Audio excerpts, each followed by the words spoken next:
The transport shuttle Galactic Unity hummed through the void between star systems, carrying its precious cargo of the galaxy's most promising military cadets to the prestigious Centauri Prime Military Academy.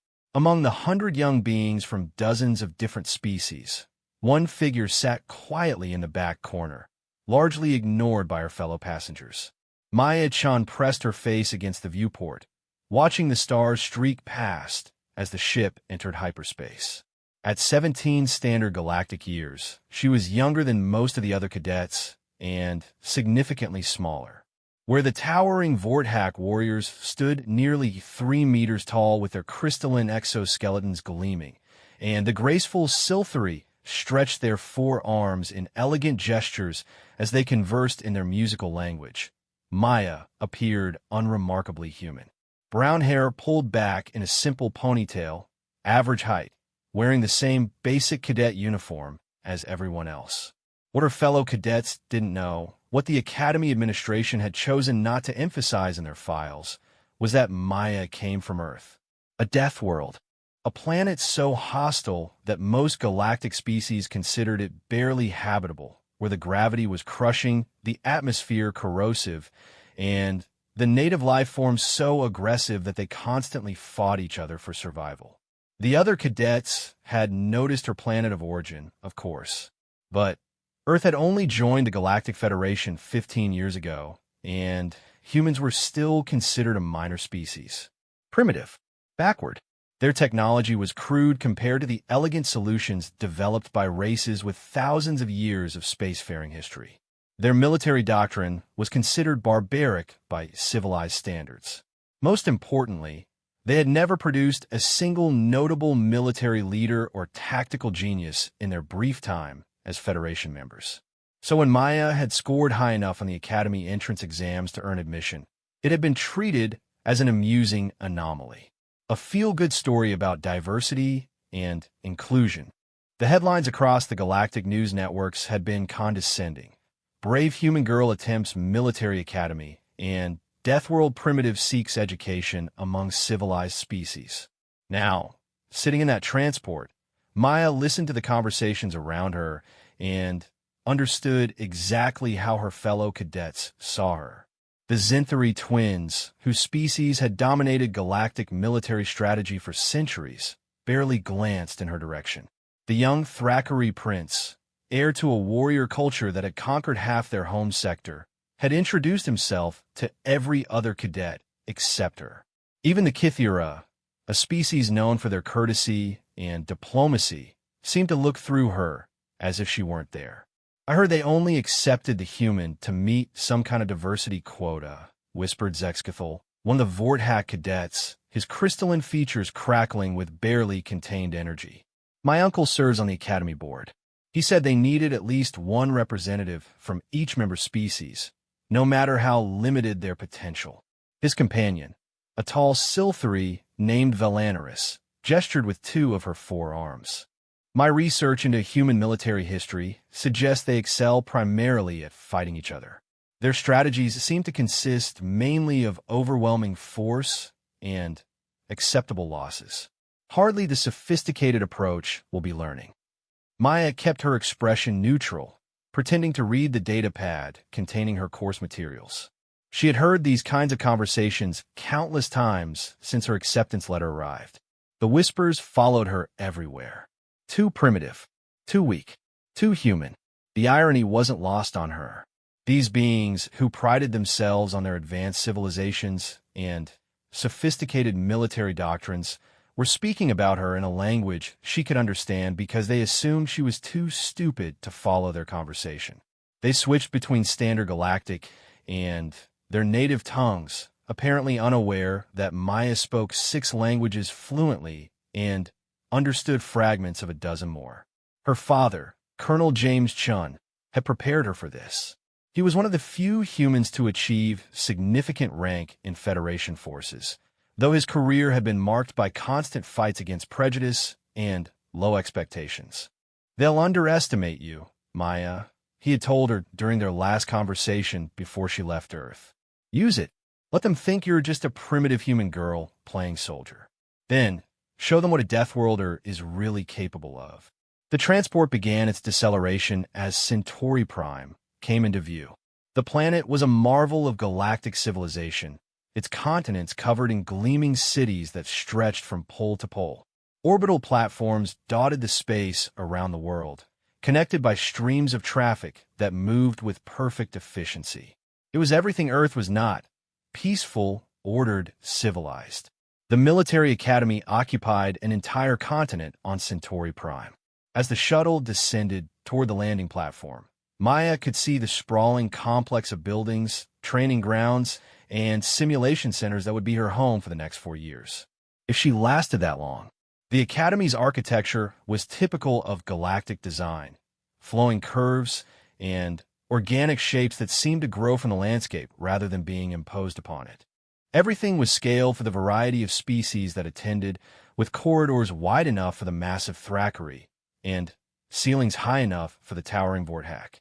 For Maya, it felt like being a child in a world built for giants. As the cadets disembarked, they were met by a reception committee of senior officers representing the Academy's faculty. At the center stood Admiral Fifisis, the Academy's commandant.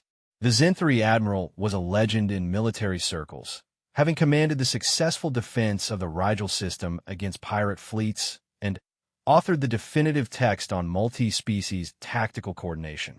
Admiral Fifisis' 4 eyes swept over the assembled cadets, pausing briefly on Maya before moving on. When he spoke, his voice carried the authority of decades of command. Cadets, you represent the finest military potential from across the galaxy. You have been selected from millions of applicants because your species' military leaders believe you have the capacity to become the Federation's next generation of strategic commanders. He gestured toward the Academy buildings. For the next 4 years, you will be pushed beyond your limits. You will learn not just the art of war, but the science of peace. You will study the history of galactic conflict, master the technologies of modern warfare, and, most importantly, learn to think beyond the narrow confines of your species' traditional approaches to combat. The Admiral's gaze swept over the group again. Some of you come from proud warrior cultures with long military traditions. Others represent species known for their technological innovations or diplomatic skills. Each of you brings unique strengths to this academy. However, you will also discover that your traditional approaches may not be sufficient for the challenges ahead. Maya noticed that the Admiral didn't mention Earth or human military traditions. She wasn't surprised. What military traditions could a species barely out of their home system possibly offer? As the cadets were led to their dormitory assignments, Maya found herself walking beside a young Kithira named Sangelith.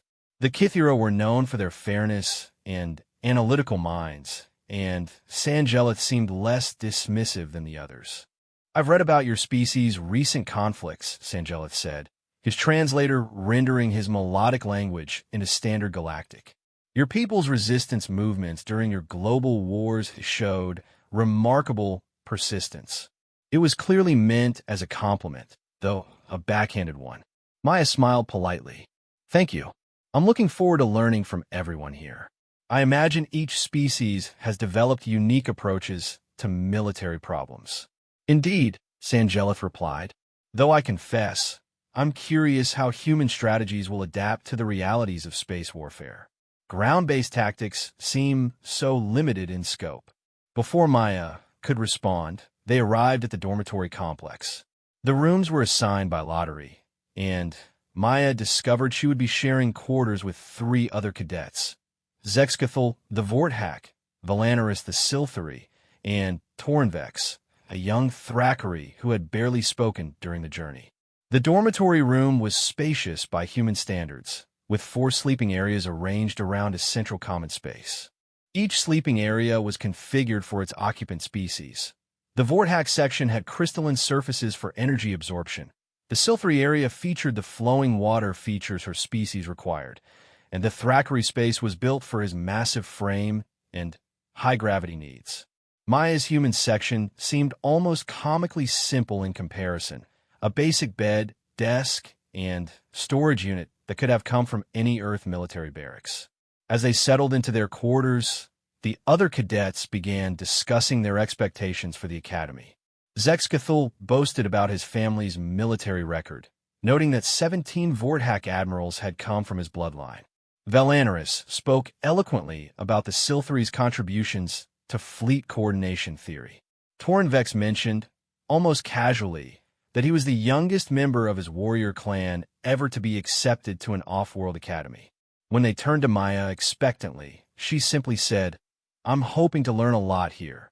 The others exchanged glances that she pretended not to notice. That evening, the cadets gathered in the main auditorium for their first formal briefing. The hall was immense, capable of holding thousands of beings, though currently it accommodated only the 100 new cadets and the faculty.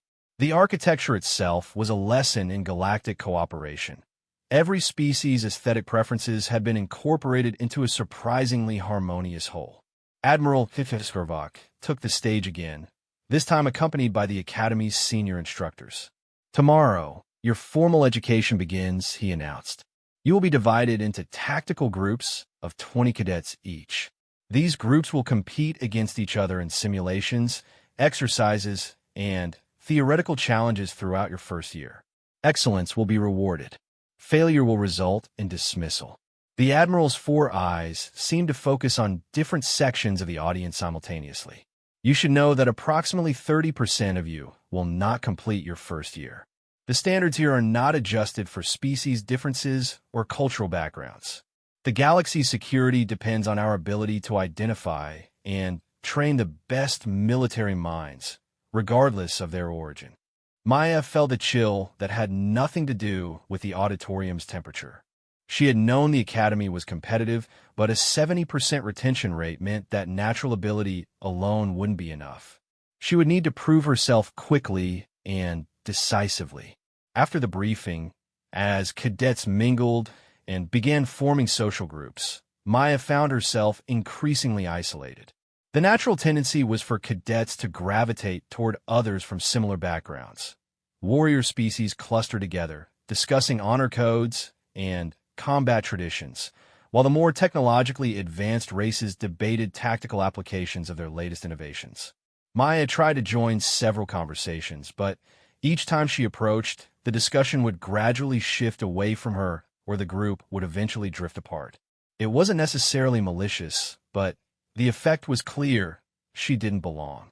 Standing alone near the massive windows that overlooked the academy's grounds, Maya watched her fellow cadets networking and forming alliances that would likely last throughout their time at the academy. She thought about her father's words and realized that perhaps being underestimated might indeed be an advantage. If no one expected anything from her, she could work without the pressure of living up to hereditary reputations or cultural expectations. A soft chime indicated that cadets should return to their quarters. As Maya made her way through the corridors, she passed groups of students still deep in conversation about their plans for the coming challenges. The Zinthari twins were already discussing advanced tactical theories with several other cadets from strategically minded species. The Thrakari had formed informal clan with other warriors, while the more diplomatic races had begun what looked like a study group focused on peacekeeping strategies. Back in her dormitory room, her roommates continued their earlier conversation about family expectations and military traditions. Maya listened while organizing her few personal belongings, learning more about galactic military culture than any official briefing had provided. "The key will be demonstrating superior tactical thinking in the early simulations," Valanaris was saying, her melodic voice carrying confidence. "My species has developed probability matrices that can predict enemy movements with remarkable accuracy. I expect to rank highly in the strategic assessments." Zexcathul's crystalline structure pulsed with energy. "Strategy is important, but so is understanding the raw capabilities of different military technologies. The Vorthak military-industrial complex produces the most advanced weapons in the galaxy. I have theoretical knowledge of systems that most species have never seen." Torinvex simply grunted, "Combat comes down to will. Technology and strategy matter, but when ships are dying and soldiers are counting on you, only strength of purpose determines victory. They all looked at Maya expectantly.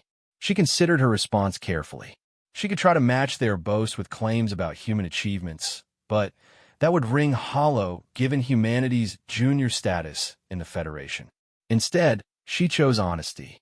"I think each species probably has valuable perspectives," she said. "The challenge will be learning to combine different approaches effectively. Modern galactic conflicts involve multiple species working together, right? So maybe the real skill is understanding how to coordinate different military philosophies." The others nodded politely, but she could see they interpreted her response as admission that humans had no particular military expertise to contribute. That was fine. Let them think that. As the lights dimmed for the night cycle, Maya lay in her simple human bed listening to the alien sounds of her roommate's sleep cycles, the crystalline humming of the Vorthak, the gentle water song of the Silthari, the deep breathing of the Thrakari. She was billions of miles from Earth, surrounded by beings who saw her as a primitive curiosity, about to begin an education that would either launch her career or end it in failure. But Maya Chen hadn't come this far to fail. She thought about the gravity of Earth that had strengthened her bones and muscles beyond what these other species knew was possible. She thought about the constant environmental pressures that had taught her ancestors to adapt, survive, and overcome. She thought about the history of human warfare, not the simplified version that galactic databases contained, but the real story of a species that had learned to fight and win against impossible odds. Tomorrow, she would begin to show them what a Deathworlder was truly capable of, not through boasts or demonstrations, but through quiet competence and unshakable determination. She would let her actions speak louder than their assumptions. The Academy's first day would begin in 6 hours.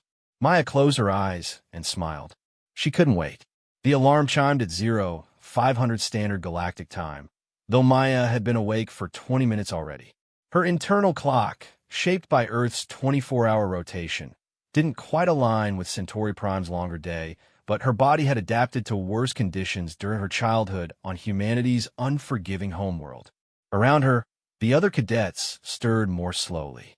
Zexcathul's crystalline structure needed time to absorb energy from the dormitory's artificial lighting systems. Valanaris required several minutes for her water cycle meditation. Torinvex, despite his species' reputation as warriors, seemed to need considerable time to fully wake. Maya dressed quickly in the Academy's standard physical training uniform and made her way to the central courtyard where all first-year cadets were required to assemble. She arrived 10 minutes early and found herself alone in the vast space. The courtyard was designed to accommodate the various species' different environmental needs, sections with different atmospheric mixtures, gravity fields adjusted for optimal performance, and climate control that could shift between the preferences of different races. Gradually, other cadets began arriving. Maya noticed that most appeared to be struggling with the early hour. The Silthari in particular seemed sluggish, their normally graceful movements appearing labored. Several Kithira cadets were leaning against walls, apparently fighting the effects of Centauri Prime's gravity, which was slightly higher than their homeworld standard. By 0530, all 100 cadets had assembled, though many looked like they would rather be anywhere else. Maya, standing quietly in formation, felt perfectly comfortable. The gravity here was actually lower than Earth's crushing 1G, and the early hour was nothing compared to the dawn combat drills her father had put her through during her preparation for the Academy. Admiral Heveskorvak appeared precisely on time, accompanied by a dozen instructors representing various species and military specialties. The Admiral's 4 eyes swept over the assembled cadets with evident disapproval. 37 minutes, he announced in his commanding voice. That's how long it took for all of you to assemble for this morning's formation. In a real military situation, 37 minutes is the difference between survival and annihilation. It's the time it takes for an enemy fleet to jump into your system and destroy your defensive positions while you're still trying to get your personnel to their stations. The cadets shifted uncomfortably. Maya remained perfectly still, her military bearing a product of years of training with her father and other human officers who had learned their discipline in Earth's harsh military academies. Today begins your tactical evaluation period, the Admiral continued. You have been divided into 5 groups of 20 cadets each. Each group will be assigned to a different scenario, and your performance will be monitored and analyzed by our faculty. These evaluations will determine your initial class rankings and influence your course assignments for the remainder of the year. A series of holographic displays materialized above the courtyard, showing the group assignments. Maya scanned the lists quickly and found her name assigned to Tactical Group 3, along with several cadets she recognized from the transport. Unfortunately, this included both Zenthri twins, 3 Vorthak, including Zexcathul, and the Thrakkery prince she had heard others discussing with obvious deference. Her roommate Valanerus was also in her group, along with 2 Kithira cadets, a Draconis who hadn't spoken to anyone during the journey, and several species Maya wasn't yet familiar with. It was, she realized, a group heavily weighted toward traditionally militaristic species.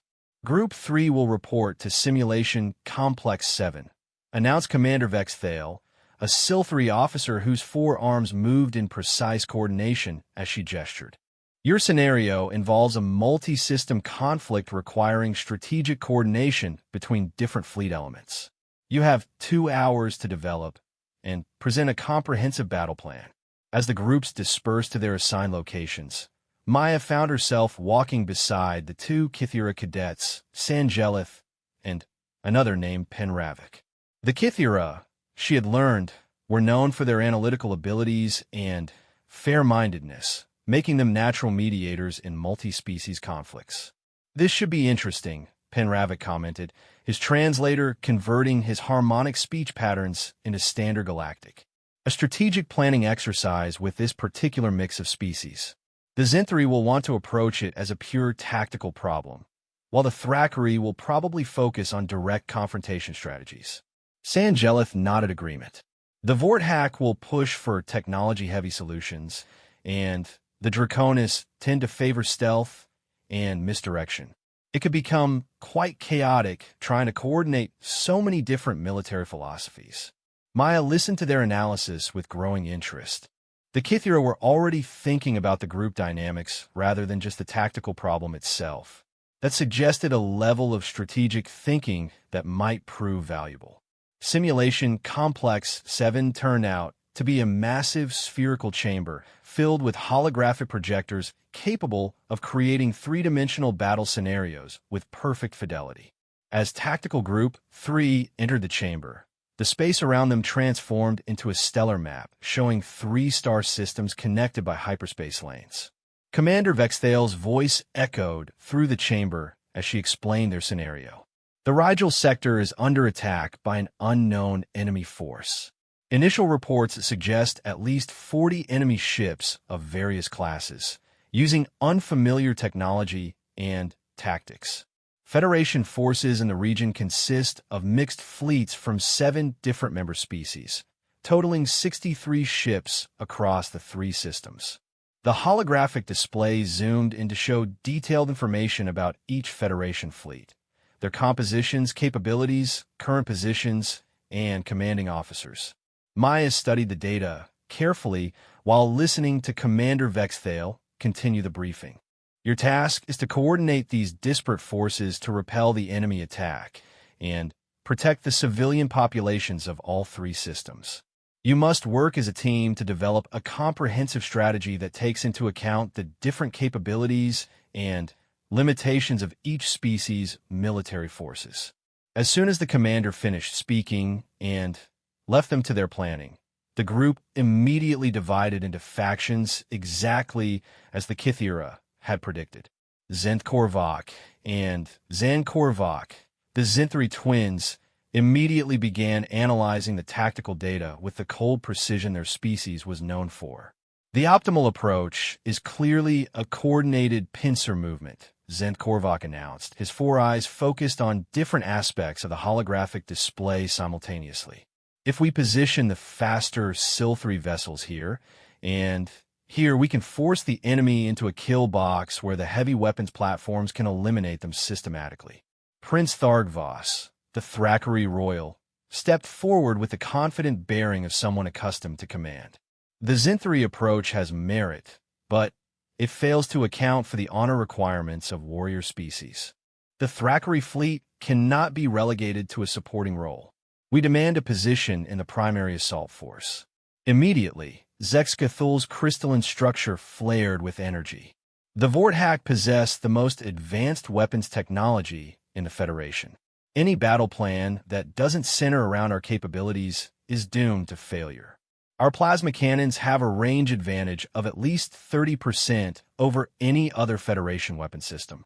Maya watched the discussion develop with growing concern. Each species was essentially arguing for strategies that would showcase their own military strengths while minimizing the roles of others. The Draconis cadet, Eswyan Valther, suggested an elaborate stealth approach that would rely heavily on his species' cloaking technology. The Sil-3 in the group pushed for the elegant, flowing battle formations that their people had perfected over centuries of space warfare. After 30 minutes of increasingly heated debate, they had made no progress toward a unified strategy.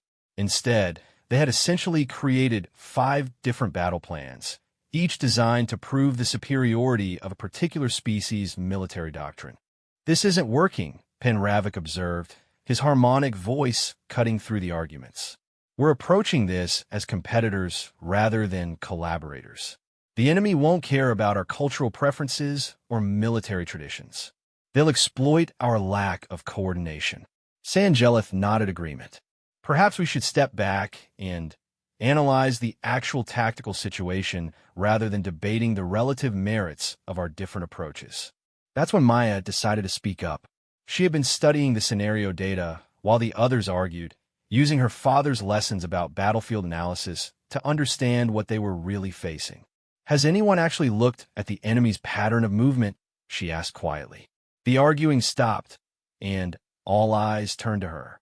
Maya could see the surprise on their faces. The quiet human girl had an opinion about tactics. "I mean," she continued, stepping closer to the holographic display, "everyone's been discussing how to deploy our forces, but we haven't really analyzed what the enemy is trying to accomplish." Prince Thardvas crossed his massive arms. "The enemy objective is obvious. They're attacking Federation territory to claim it for themselves. But look at their attack pattern," Maya said, manipulating the holographic controls to replay the enemy's movements. "They're not striking at our strongest positions first. They're not targeting our military bases or fleet concentrations. Look where they hit first." She highlighted the enemy's initial targets on the display. Mining colonies, research stations, communication relays. They're not trying to conquer territory. They're trying to disrupt our infrastructure and intelligence networks. Valanaris, her roommate, leaned forward with interest. "The human has a point. Those targets don't make sense for a conventional invasion, but they would be perfect for setting up a larger operation." "Exactly," Maya said, feeling a surge of confidence as someone actually listened to her analysis. "And look at their ship movements. They're not maintaining formation like a battle fleet. They're spreading out to cover maximum area with minimum forces. That suggests they're either conducting reconnaissance for a larger force, or they're trying to provoke us into dispersing our own fleets." Zentkorvok's 4 eyes focused on the display with renewed interest. "If the human's analysis is correct, then our response should not be to engage their forces directly. We should be protecting our remaining infrastructure while trying to determine their true objective." "But that's a defensive strategy," Prince Thargvas protested. "Warriors do not hide behind defensive positions while enemies ravage their territory." Maya turned to face the massive Thrakkery prince. "What if the defensive strategy is actually the aggressive one? If they want us to disperse our forces chasing their raiders, then keeping our fleets concentrated and forcing them to come to us is the opposite of what they expect." She manipulated the holographic controls again, showing her suggested fleet deployments. Look, if we position our combined forces to protect the most critical infrastructure in each system, we create strong defensive positions. But, more importantly, we force the enemy to either reveal their true capabilities by attacking our concentrated forces or abandon their mission because they can't achieve their objectives. The group fell silent as they studied her proposal. Maya had suggested something none of them had considered: using the different species' fleets not to showcase their individual strengths, but to create layered defensive positions that maximized everyone's capabilities. The Vorthack plasma cannons provide long-range defensive fire, she explained, highlighting different fleet elements. The Thackeray heavy assault ships anchor each defensive position with maximum firepower. The Silthery vessels provide mobility and coordination between positions. The Zinthari command ships optimize tactical coordination across all three systems. Eswin Valther, the quiet Draconis, spoke for the first time. And our stealth ships could provide early warning and intelligence about enemy movements without engaging directly. We could track their forces and predict their next targets. For the first time since the exercise began, the group was working together instead of competing. Maya felt a moment of satisfaction, but she also noticed the surprised looks her classmates were giving her. They hadn't expected strategic thinking from the primitive human. Zan Korvak, the second Zinthari twin, began running calculations on the proposed strategy.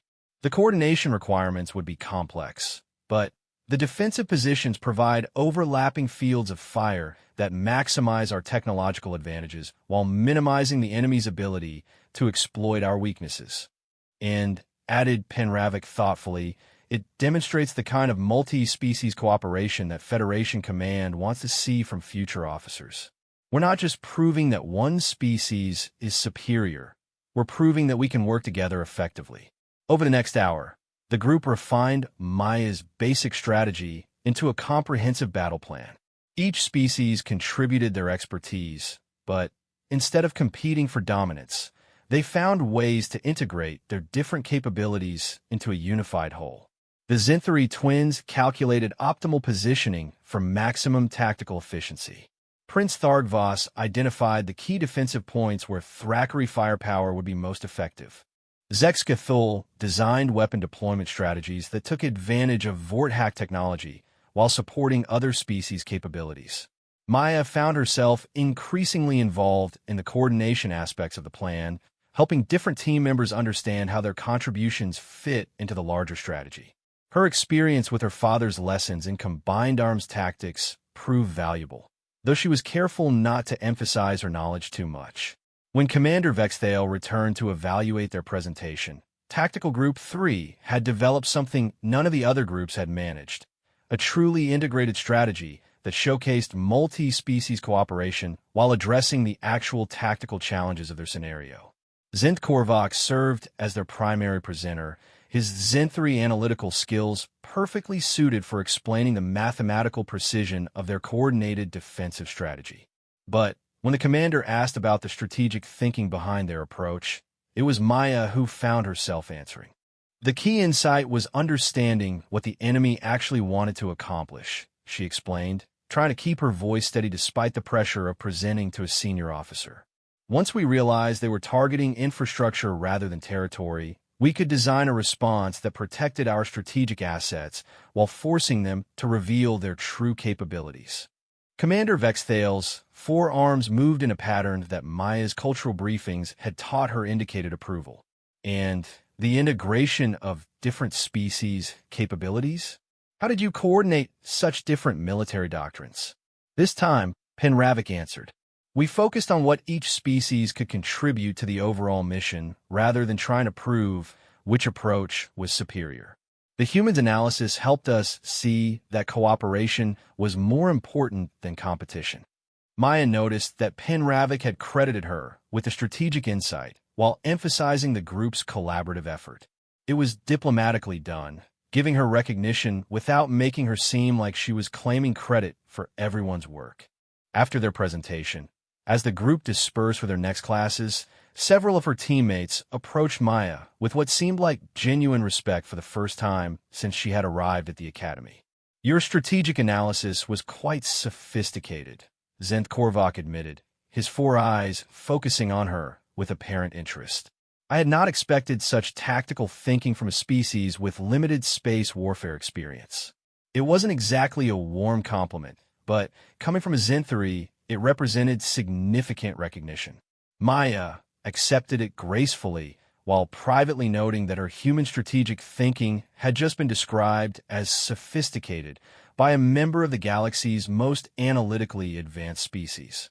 Prince Thargvas was more direct. You fight like a warrior, even in planning.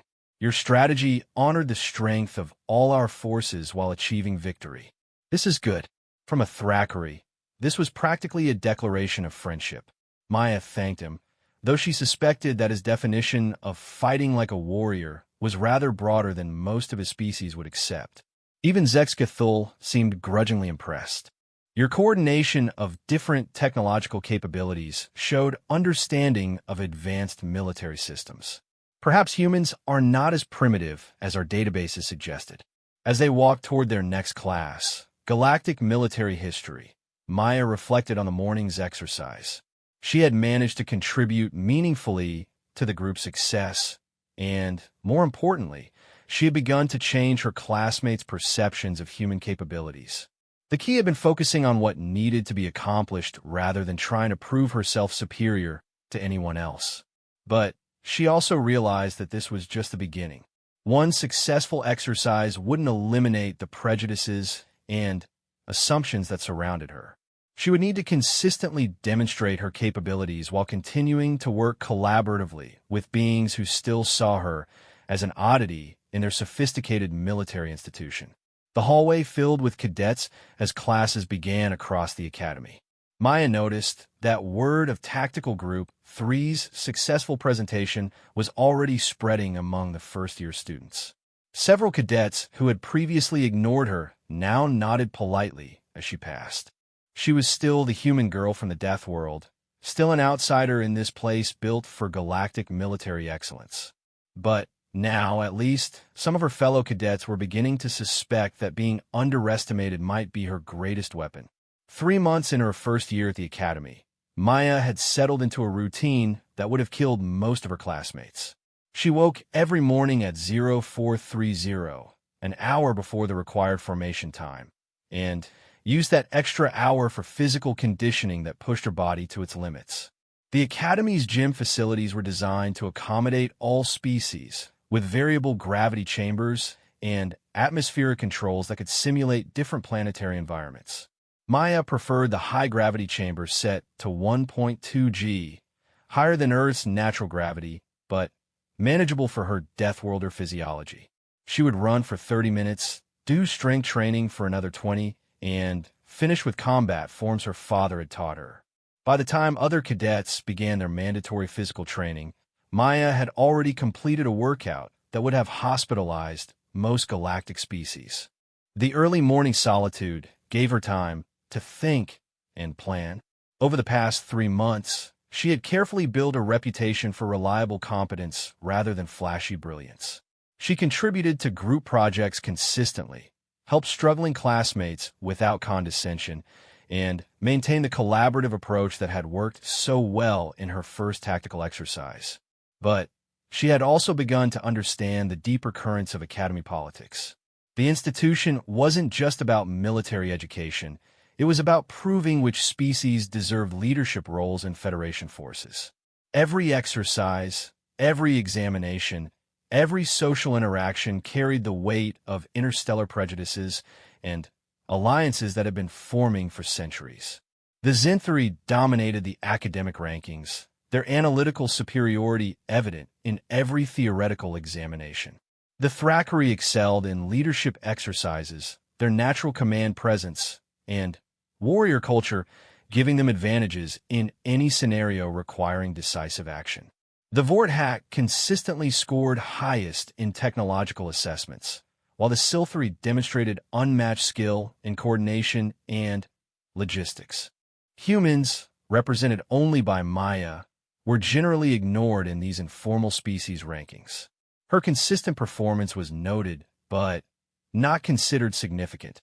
A primitive species performing adequately was seen as an interesting curiosity rather than a serious challenge to the established order. Maya didn't mind being underestimated, but she was beginning to realize that her approach needed to evolve. It was one thing to contribute effectively to group exercises, but another to demonstrate the kind of individual excellence that would be necessary for advancement to senior positions. The galaxy's military leadership wasn't chosen from competent team players. It came from beings who could make the critical decisions that shaped interstellar conflicts. This realization crystallized during her advanced strategic theory class, taught by Professor Kethmander, a legendary Zenthri military theorist who had revolutionized fleet tactics during the Outer Rim conflicts 20 years earlier. The class focused on historical case studies, analyzing famous battles to understand the strategic principles that determined victory or defeat. On this particular morning, Professor Kethmander had chosen to examine the Battle of Kepler Station, a pivotal engagement from the recent war against the Hegemony Coalition. The battle was considered a masterpiece of multi-species tactical coordination, with Federation forces successfully defending a critical hyperspace junction against superior enemy numbers. The key to Federation victory, Professor Kethmander explained, his 4 eyes scanning the assembled students, was the brilliant tactical innovation of Admiral Skorvak, who utilized the different capabilities of each species' fleets to create overlapping defensive zones that maximized our technological advantages while minimizing hegemony's strength in direct combat. Maya listened to the analysis with growing frustration. The professor's description made it sound like the Federation victory had resulted from superior Zenthri strategic thinking, with other species simply executing their assigned roles in the Admiral's master plan. The historical record, which Maya had studied extensively, told a more complex story. She raised her hand. "Professor, I've read the after-action reports from that battle. Wasn't the tactical innovation actually developed during the fighting by Commander Sarah Martinez, the human liaison officer? The initial Zenthri battle plan called for traditional formation fighting, which was failing against the hegemony's numerical superiority." The classroom fell silent. Professor Kethmander's 4 eyes focused on Maya with obvious surprise. "Miss Chun, I believe you may be confusing peripheral personnel changes with strategic decision-making. Commander Martinez was a liaison officer, not a tactical commander. Her role was to facilitate communication between different fleet elements." Maya felt her face flush, but she pressed forward. "The communications logs show that Commander Martinez identified the defensive zone concept and convinced Admiral Skorvak to implement it during the second phase of the battle. The Zenthri strategic analysis was based on formation warfare, but the human analysis focused on terrain utilization, using the asteroid field and station defenses as force multipliers." Several students turned to stare at Maya with expressions ranging from surprise to disapproval. Challenging a professor's interpretation of military history was considered extremely poor form, particularly for a first-year student. Doing so to defend the contribution of a human officer made it even worse. Professor Kethmander's crystalline features remained calm, but Maya could sense his irritation. "Miss Chun, while I appreciate your enthusiasm for human military contributions, the historical record is quite clear. Admiral Skorvak's tactical brilliance won that battle. The suggestion that a junior human officer was responsible for the strategic innovation is both historically inaccurate and culturally insensitive." The dismissal was cutting and final. Maya realized she had made a serious tactical error, not in her historical analysis, which she knew was correct, but in how she had presented it. By contradicting the professor directly and publicly, she had forced him to defend his position rather than consider her perspective. After class, as students filed out of the lecture hall, Maya found herself walking alone. Her classmates, who had begun to accept her as a competent team member, now seemed uncertain how to react to her public challenge of established military history. Even Penravik and Sangelith, the Kithira who had been friendliest to her, maintained polite distance. It was Valanaris, her silthery roommate, who eventually approached her. "Maya, that was either very brave or very foolish," she said, her melodic voice carrying genuine concern. "Professor Kethmander doesn't tolerate contradiction lightly, and questioning established military history is dangerous for someone in your position." Maya sighed. "I know it was stupid politically, but the historical record really does show that humans contributed more to that victory than anyone wants to acknowledge. If we never speak up about these things, the pattern will continue forever." Valanaris walked beside her in thoughtful silence for several steps. "Perhaps the issue isn't whether your analysis is correct," she finally said. "Perhaps the issue is how you present it. Direct contradiction makes people defensive. There might be more subtle ways to demonstrate human capabilities." That evening, Maya sat in her dormitory room reviewing the day's events. Her other roommates were notably quiet, clearly uncomfortable with the attention her classroom challenge had attracted. She realized that her approach of steady, reliable competence had been successful precisely because it didn't threaten anyone's established beliefs about species' capabilities. But she also realized that subtle competence would never be enough to change the fundamental prejudices that shaped galactic military culture. If she wanted to prove that humans deserved respect and leadership opportunities, she would need to demonstrate excellence so undeniable that it couldn't be ignored or explained away. The opportunity came 2 weeks later, during the Academy's monthly War Games exercise. These large-scale simulations involved all first-year students divided into competing factions, with scenarios that tested everything from strategic planning to tactical execution under pressure. The War Games were considered the most important evaluation tool for identifying potential military leaders. This month's scenario involved a three-way conflict over a disputed star system rich in strategic resources. The first-year class was divided into 3 factions, each representing a different military alliance.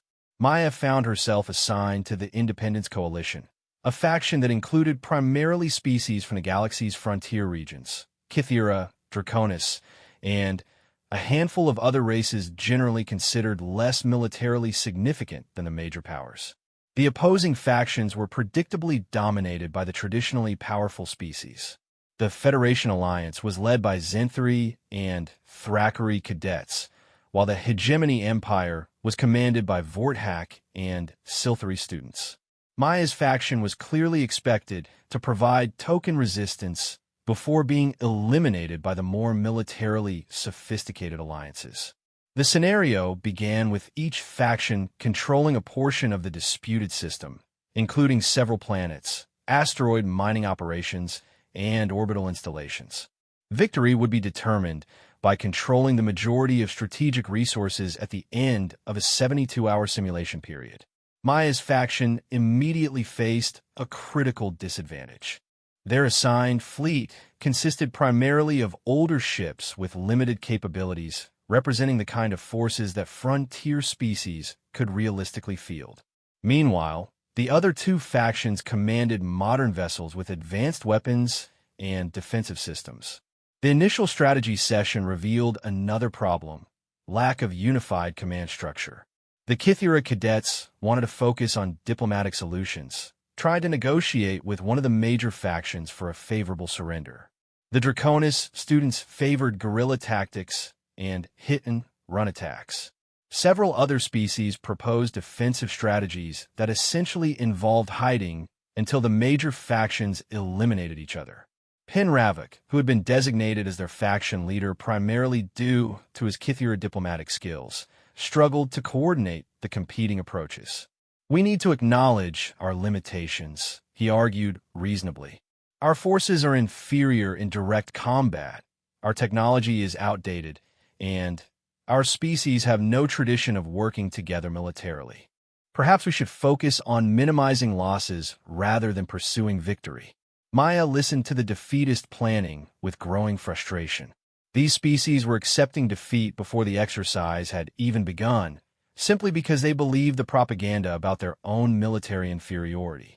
She thought about her father's lessons on asymmetric warfare and realized that her faction's apparent weaknesses might actually be advantages if approached correctly.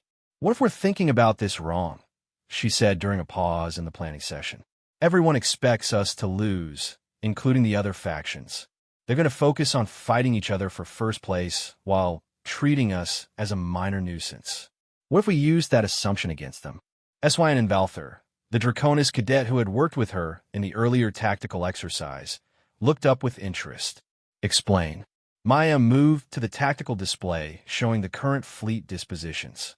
"Look at how the Federation Alliance and Hegemony Empire have positioned their forces. They're already preparing for a major engagement between themselves. They've left minimal forces to watch us because they don't consider us a threat." She manipulated the display to highlight their faction's position. "We have older ships, but they're also smaller and more maneuverable. We have weaker weapons, but we need less logistical support. Most importantly, we have nothing to lose and everything to gain. But we can't match their firepower in direct combat," protested one of the Kithira's students. "We don't need to," Maya replied. "We need to think like insurgents, not like conventional military forces. Our goal isn't to destroy their fleets. It's to control the strategic resources. While they're fighting each other for military supremacy, we should be seizing the actual objectives." She outlined her proposal. Instead of defending their assigned territory or challenging the major factions directly, their forces would split into small, fast-moving units that could strike at lightly defended resource sites while the main enemy fleets were engaged elsewhere. "The beauty of this approach," she explained, "is that it forces them to choose between fighting each other and protecting their resources. If they ignore us, we gradually take control of the system. If they divert forces to stop us, we've disrupted their main battle plans." Penravik studied her proposal with growing interest. "It's certainly unconventional, but the risks are enormous. If either major faction decides to eliminate us first, our scattered forces would be destroyed piecemeal. That's why timing is critical," Maya said. "We need to wait until they're fully committed to fighting each other, then move quickly before they can reorganize. The key is making sure they see each other as the primary threat, not us." Over the next several hours, Maya's faction developed a comprehensive strategy based on her insurgent warfare concept. They would begin by appearing to follow conventional defensive strategies, maintaining their assigned positions while the major factions maneuvered for advantage. Once the Federation Alliance and Hegemony Empire began their inevitable confrontation, Maya's forces would disperse and begin seizing control of strategic resources throughout the system. The plan required precise coordination and perfect timing, but it offered something the other approaches didn't: a realistic chance of victory against superior forces. When the exercise began, everything developed exactly as Maya had predicted. The Federation Alliance, led by Zinthari tactical genius and Thrakari combat leadership, positioned their forces for a decisive battle to control the system's central planets. The Hegemony Empire, commanded by Vorthak technological superiority and Silthari coordination, prepared for elegant, flowing battle formations designed to maximize their advanced capabilities. Both major factions assigned minimal forces to monitor Maya's independence coalition, correctly assessing that the frontier species posed little direct military threat. For the first 18 hours, Maya's faction maintained defensive positions that reinforced everyone's expectations about their limited capabilities. They appear to be following a strategy of passive resistance, trying to avoid direct confrontation while hoping to survive through diplomatic negotiation. Meanwhile, tensions between the major factions escalated as both sides maneuvered for strategic advantage. Skirmishes broke out along their mutual borders, and both factions began concentrating their forces for the decisive battle that would determine system control. That's when Maya's plan went into effect. While the galaxy's future military elite were focused on proving their species' tactical superiority through direct combat, small Independence Coalition task forces began slipping past their defenses to seize control of asteroid mines, orbital factories, and resource extraction facilities throughout the system. The operations were conducted with precision that surprised even Maya's own faction members. The Draconis cadets proved exceptionally skilled at stealth approaches and quick strikes.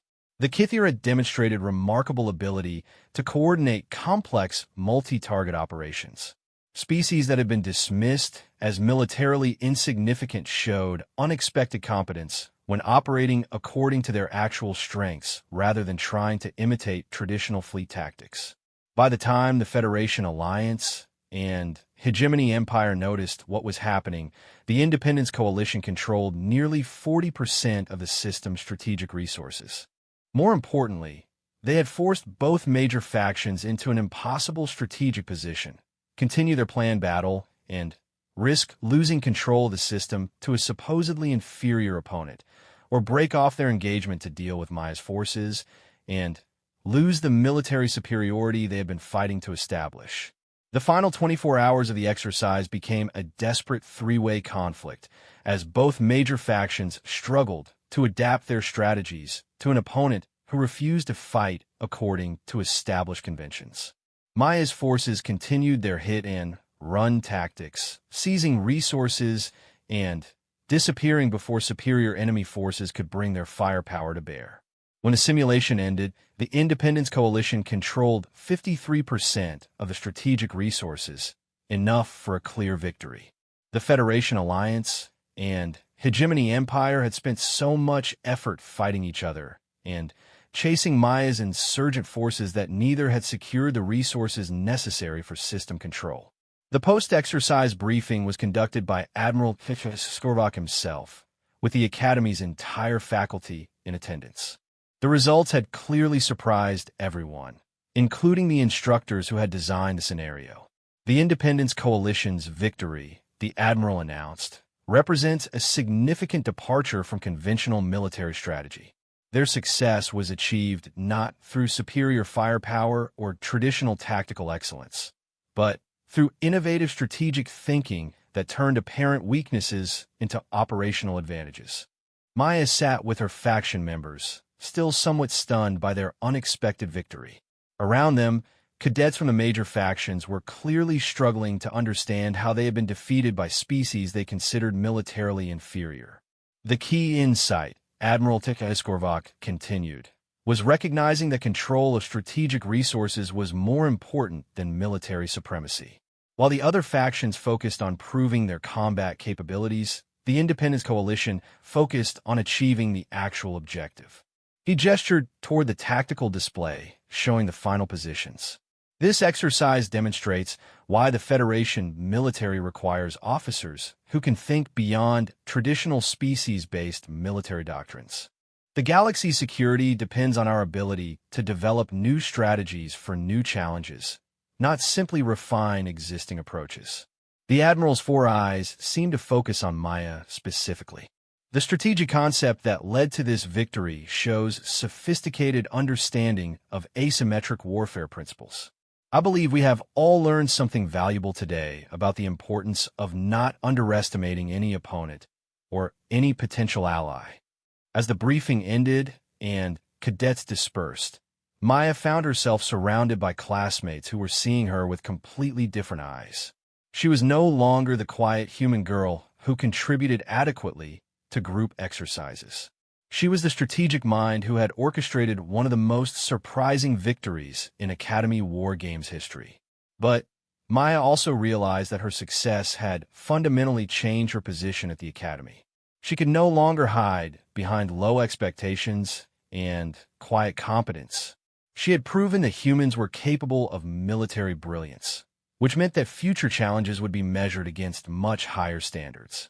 The second year at Centauri Prime Military Academy brought new challenges and much higher expectations. Maya's stunning victory in the first-year War Games had fundamentally altered how both faculty and students viewed her capabilities. She was no longer the overlooked human girl from the Deathworld. She was a recognized strategic talent who had proven that conventional wisdom about species limitations might be dangerously wrong. This change in perception brought both opportunities and problems. Maya found herself automatically selected for leadership positions in exercises that would have excluded her the previous year. Her tactical insights were sought by study groups that had previously ignored her existence. Several senior cadets had approached her about research projects that would examine human military methods for broader galactic application. But the attention also brought scrutiny and skepticism. Some faculty members seemed determined to prove that her previous success was a fluke, designing exercises that would expose the limitations of human strategic thinking. Other cadets, particularly those from traditionally dominant military species, viewed her rising reputation as a challenge to the natural order of galactic military hierarchy. Maya dealt with these pressures by doing what her father had taught her.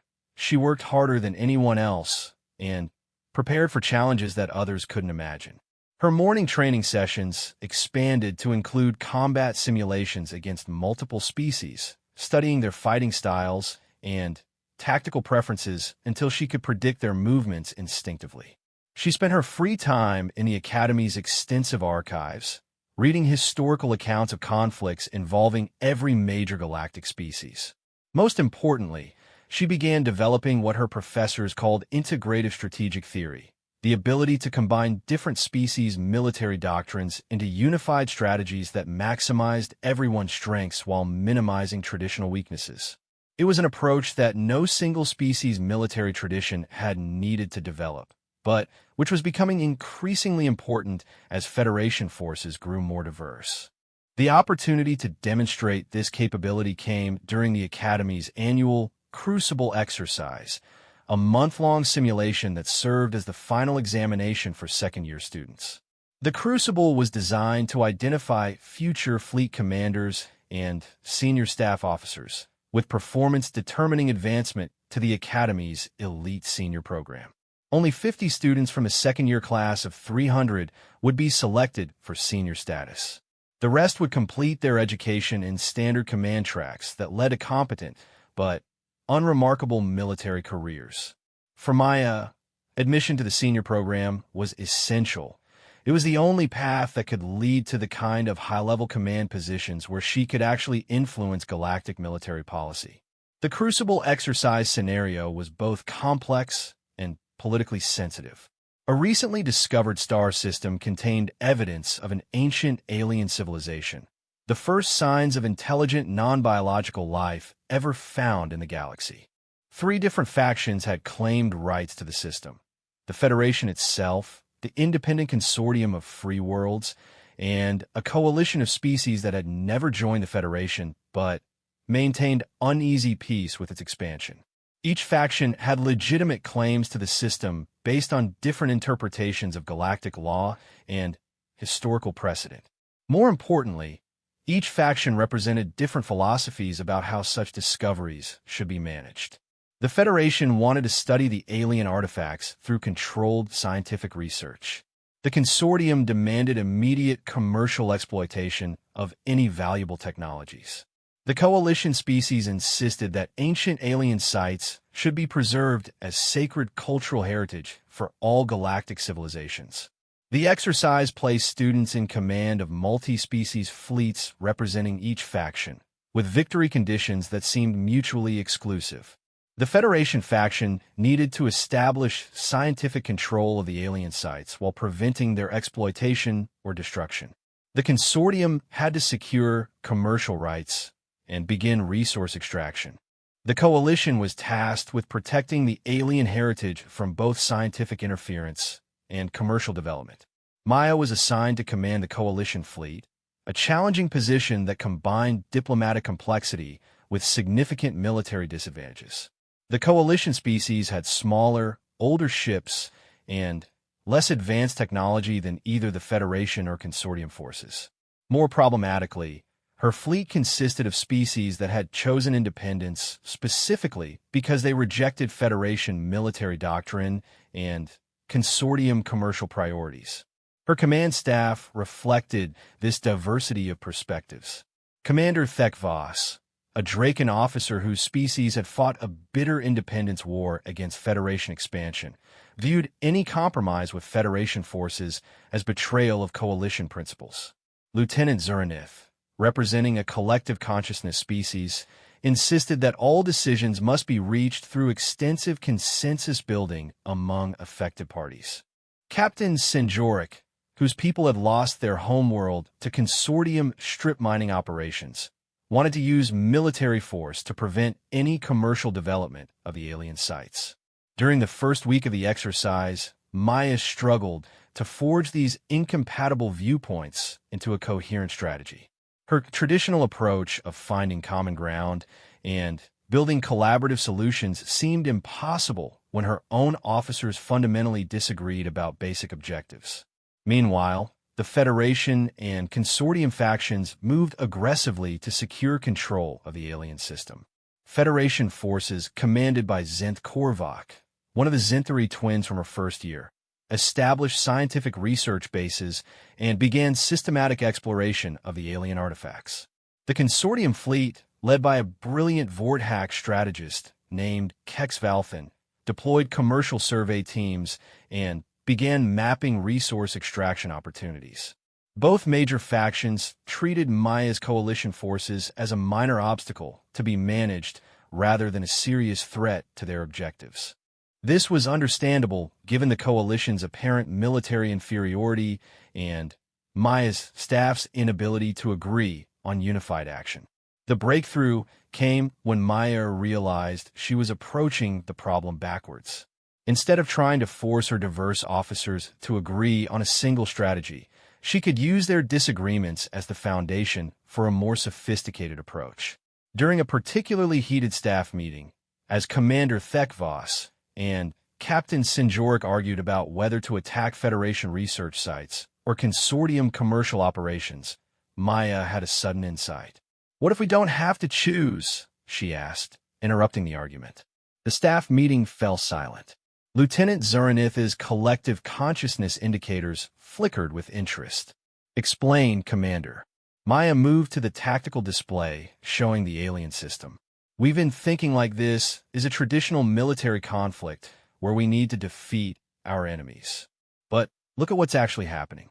The Federation and Consortium are both violating the basic principle that brought the coalition together, the right of different species to determine their own relationships with ancient heritage sites."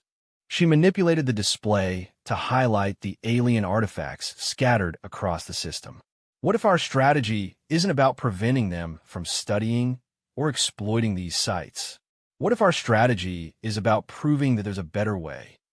Commander Thekvas crossed his arms skeptically. "What better way? The Federation will claim scientific necessity, and the Consortium will claim economic development. They'll ignore any moral arguments about cultural preservation." "Not moral arguments," Maya said. "Practical demonstration. What if we show them that their approaches are actually counterproductive?" Over the next several days, Maya developed a strategy that turned her staff's diverse perspectives into complementary operations. Instead of trying to prevent Federation research or consortium exploitation, her forces would demonstrate alternative approaches that achieved better results. Working with Lieutenant Zuranith's consensus-building expertise, Maya initiated communication with the alien artificial intelligences that still operated some of the ancient sites. Rather than studying them as objects, the coalition approach involved trying to establish actual diplomatic contact with the alien consciousness that had created the artifacts. Captain Sinjorik's environmental protection knowledge proved crucial for developing exploration techniques that preserved alien site integrity while still gathering valuable information. Commander Thekvas's military experience enabled defensive strategies that protected the diplomatic initiatives from interference by the other factions. The approach required patience and careful coordination, but it began producing results that neither Federation science nor consortium exploitation had achieved. The alien AI systems, which had remained dormant during aggressive Federation research attempts, responded to the coalition's diplomatic overtures by sharing information about their creator's civilization and technology. More importantly for the exercise's strategic situation, the alien intelligence began providing technological insights that made coalition ships significantly more capable. Ancient defensive systems came online to protect sites from Federation interference. Alien manufacturing technology enhanced coalition weapons and defensive capabilities. Within 2 weeks, Maya's supposedly inferior coalition forces had gained access to technologies that made them competitive with both major factions. More significantly, they had established themselves as the only faction that could actually communicate with the alien intelligence, making them indispensable for any serious exploration of the ancient civilization. The Federation and Consortium factions found themselves in an impossible position. They could attempt to take the alien sites by force, but doing so would destroy the very resources they were trying to claim. They could try to negotiate with the Coalition for access to alien technology, but that would require abandoning their original objectives of scientific control or commercial exploitation. Zenth Korvak, commanding the Federation forces, was the first to recognize the changed strategic situation. He requested a meeting with Maya to discuss cooperative research protocols that would allow Federation scientists to work alongside coalition diplomatic teams. Maya agreed to the meeting, but she insisted it take place aboard one of the alien space platforms that had come online in response to coalition diplomatic efforts. The location was both a demonstration of her faction's unique capabilities and a subtle reminder that the alien intelligence chose who could access its facilities. The meeting took place in a vast chamber filled with alien technology that neither Federation science nor Consortium engineering could duplicate. Crystalline data structures pulsed with information patterns that defied conventional analysis, while energy fields created gravitational effects that seemed to violate accepted physical laws. Zenth Korvak and his staff were clearly uncomfortable with the alien environment, but they managed to maintain professional composure as Maya outlined her terms for cooperation. The Coalition is willing to share access to alien sites and technology, she explained, but only under protocols that respect both the alien intelligence's autonomy and the cultural heritage principles that guide our species. What does that mean in practical terms? Zenth Korvak asked, his 4 eyes scanning the alien technologies with obvious scientific hunger. It means that research is conducted in partnership with the alien intelligence, not imposed upon it, Maya replied. It means that any technologies shared must be available to all galactic species, not just Federation members. And it means that the sites themselves remain under Coalition protection to prevent their commercial exploitation or military appropriation. Zenth Korvak studied her proposal carefully. As a Zenthari, he was capable of analyzing the strategic implications with mathematical precision. Your terms essentially require the Federation to abandon our claims to exclusive scientific control while accepting Coalition authority over the most significant archaeological discovery in galactic history. Yes, Maya said simply. In exchange, you get access to alien technologies and information that you could never obtain through conventional research methods. Plus, you establish precedent for peaceful cooperation with non-biological intelligence, which could be crucial if we encounter other alien civilizations. The Zenthari commander was silent for several long moments, clearly running calculations on the proposal's strategic value. Finally, he nodded. The Federation accepts your terms, contingent upon verification that your diplomatic contact with the alien intelligence is genuine and sustainable. Similar negotiations with the Consortium faction proved more challenging. Kex Valthan, the Vorthack commander, was initially resistant to any agreement that prevented commercial development of alien technology. However, when Maya demonstrated that the alien intelligence could shut down access to any site at will, he recognized that cooperation was preferable to exclusion. The final agreement established the Coalition as the recognized authority for alien relations, with Federation and Consortium forces providing support for expanded exploration and research under Coalition oversight. It was a diplomatic solution that achieved all 3 factions' core objectives while maintaining the integrity of the alien heritage sites. When the Crucible exercise ended, Maya's performance was evaluated not just as a military success, but as a demonstration of strategic thinking that went far beyond traditional combat scenarios.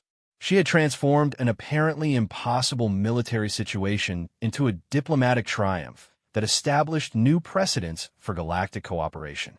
Admiral Skorvak personally conducted her evaluation interview.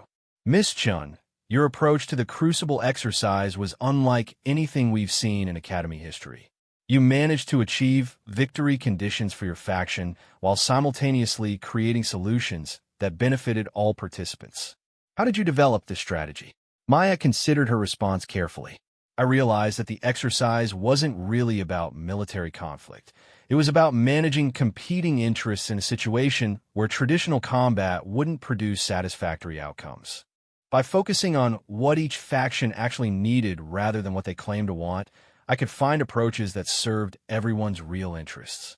The Admiral's four eyes focused on her with obvious interest. And the diplomatic contact with alien intelligence? That was a completely unprecedented development in Academy simulations. My coalition staff included beings whose cultures emphasize consensus and environmental harmony, Maya explained. I thought their perspectives might suggest different approaches to alien contact than traditional Federation scientific methods. It turned out that treating the alien intelligence as a potential partner rather than a research subject was much more effective. Admiral Skorvak made notes on his evaluation pad. Your performance suggests strategic thinking capabilities that go beyond anything we normally see from second-year students. You've demonstrated the ability to integrate multiple species perspectives into innovative solutions for complex problems. He paused before asking his final question. Miss Chun, do you believe your human background contributed to your success in this exercise? Maya thought about the question seriously. I think being human gave me certain advantages, but probably not the ones you'd expect. Growing up on a death world teaches you to survive in hostile environments by adapting rather than dominating. Human military history is full of examples of smaller, weaker forces defeating superior enemies through unconventional strategies. And being consistently underestimated has taught me to look for opportunities that others might miss. The Admiral nodded slowly. Thank you, Miss Chun. You'll receive notification of your senior program status within the week. As Maya left the interview, she reflected on how much had changed since her arrival at the Academy 2 years earlier. She had proven that humans could compete intellectually with any galactic species. She had demonstrated strategic capabilities that impressed even legendary military commanders. Most importantly, she had shown that being different could be a source of strength rather than weakness. But she also knew that the real challenges lay ahead. The senior program would bring her into direct competition with the galaxy's most promising military talents, and her success would no longer be a pleasant surprise. It would be an expected standard that she would need to maintain under increasing pressure. The notification of her acceptance to the senior program arrived 3 days later, along with a personal message from Admiral Skorvak. Maya had not just been accepted. She had been ranked first among all second-year students, outperforming candidates from every major military species in the galaxy. She was no longer the underestimated human girl from the Death World. She was the Academy's top strategic prospect, and the galaxy was beginning to take notice. The senior program at Centauri Prime Military Academy operated under completely different rules from the standard curriculum. Instead of competing against fellow students, the 50 selected cadets worked directly with active Federation military commands, developing real strategic solutions for actual conflicts and challenges facing galactic security. Maya's first assignment came with a warning from Admiral Skorvak himself. Miss Chun, your performance in the Academy has been exemplary, but the senior program will test capabilities that cannot be evaluated through simulations. You'll be working with military commands that have decades of experience with galactic warfare. They may not be as receptive to innovative approaches as Academy instructors. The Admiral handed her a sealed data packet containing her assignment details. You've been attached to Fleet Admiral Kek Sardak's strategic planning staff for the Frontier Defense Initiative. The Admiral specifically requested the Academy's top strategic analyst for a situation that has proven resistant to conventional solutions. Maya studied the assignment with growing excitement and apprehension. Fleet Admiral Kexardak was a legendary Thackeray commander who had built his reputation during the brutal frontier wars against pirate coalitions and rogue military forces. His Frontier Defense Initiative was the Federation's primary response to increasing instability in the galaxy's outer regions, where Federation law was often ignored and local conflicts threatened to escalate into major wars. More importantly for Maya's career, assignment to Admiral Kexardak's staff was considered the most prestigious posting available to Academy students. Previous cadets who had served with the Admiral had gone on to become some of the Federation's most successful military leaders. But Maya also understood the political implications of her assignment.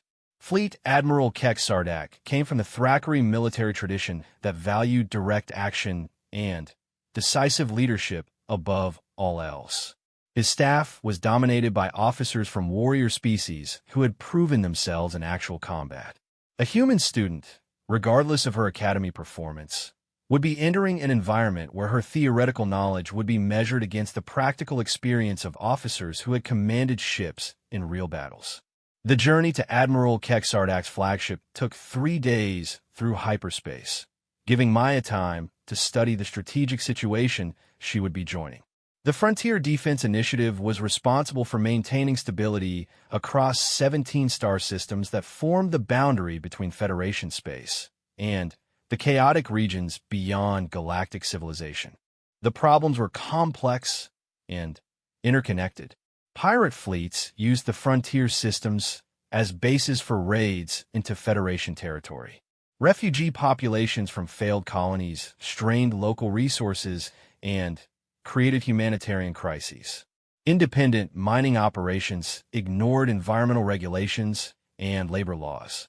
Most problematically, several frontier worlds had begun questioning Federation authority and demanding greater autonomy. Traditional military responses had proven ineffective because the challenges weren't primarily military in nature.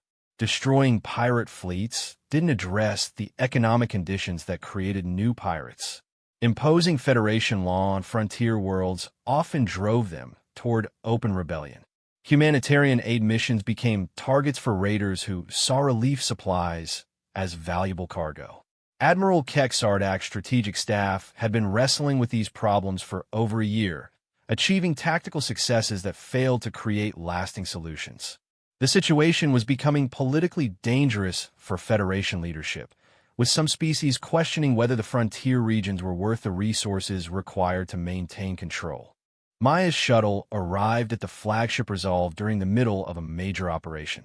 The massive Thackeray dreadnought was coordinating a fleet action against pirate forces that had raided 3 Federation colonies in the past month. The ship's corridors hummed with activity as officers managed tactical communications and logistical coordination for ships scattered across multiple star systems. Fleet Admiral Kexardak received Maya in a strategic briefing room while monitoring the ongoing operation through multiple holographic displays. The legendary Thackeray commander was exactly what Maya had expected. Nearly 3 meters tall, with a scarred hide and cybernetic implants that marked veteran warriors, and an intensity that seemed to fill the room. "Cadet Chun," he said without looking away from the tactical displays, his translator rendering his growling language in his standard galactic. "Admiral Viziskorvak tells me you're the Academy's most promising strategic analyst. I hope you understand that tactical theory and actual warfare are very different things." "Yes, sir," Maya replied, studying the fleet dispositions shown on the holographic displays.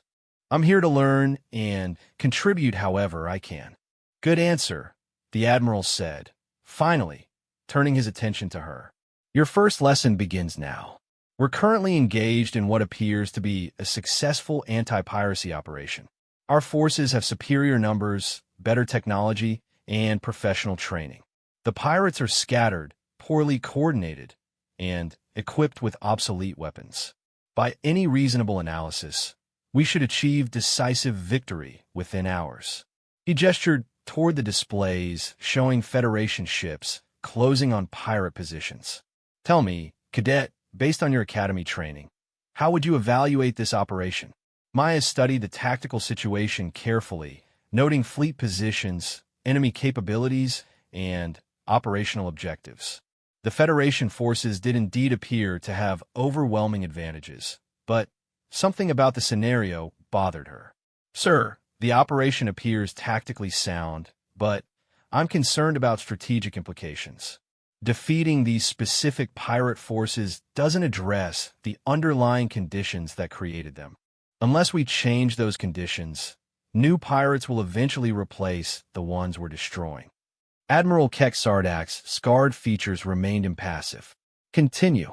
More importantly, Maya said, growing more confident, this operation requires significant fleet resources that could be needed elsewhere. If we have to conduct anti-piracy missions every few months, we're essentially allowing the pirates to control our strategic priorities. They're forcing us to react to their actions instead of pursuing our own objectives. The Admiral nodded slowly. Excellent analysis, Cadet. You've identified the central problem that has been plaguing frontier operations for over a year. We can win every tactical engagement, but we're losing the strategic conflict because we're fighting the symptoms rather than the disease. Over the next several hours, as the anti-piracy operation concluded with a predicted Federation victory, Admiral Kek Sardak briefed Maya on the broader challenges facing the Frontier Defense Initiative. The strategic staff had developed dozens of tactical solutions for specific problems, but none had addressed the fundamental instability that made the frontier regions ungovernable. Your assignment, Cadet Chun, is to work with my planning staff to develop a comprehensive strategy for frontier stabilization. Not another tactical response to current problems, but a long-term approach that addresses the root causes of instability. Maya was introduced to the Admiral's senior staff during the evening briefing session. The group included some of the most experienced military officers in Federation service, representing multiple species and military specialties. Commander Vel Korvex, the